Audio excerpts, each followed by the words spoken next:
इकडे पडली ना किंवा घटना घडली म्हणजे परत झटापट झालेली असणार आहे.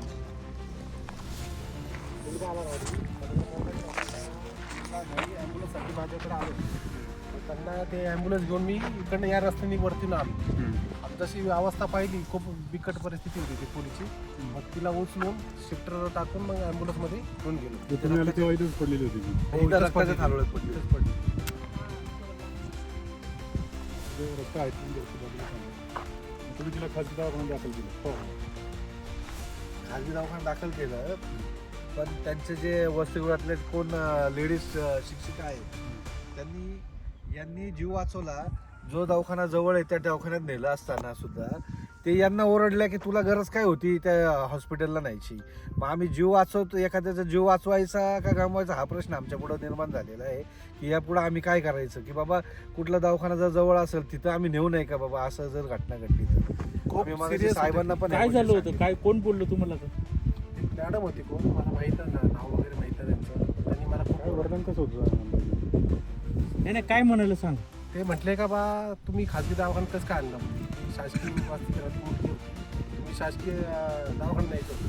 पण तिथली कंडिशन, त्या पोरीची कंडिशन अशी बिकट परिस्थिती होती का असं वाटत होतं ते जाऊ शकते ती. म्हणून मी ती फक्त जीव वाचवणे हा माझा उद्देश होता फक्त.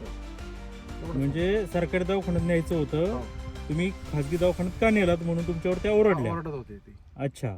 आणि घटना कशी घडली, काय तुम्हाला कधी समजलं, कसं समजलं? मला एक मुलगा घरी आला माझ्या पुढं का बा ॲम्ब्युलन्सची गरज आहे, ती मुलगी पडली, तिला खूप लागलेले, दूध घेऊन या ठिकाणून जातो चालला होता. किती वाजता ही घटना?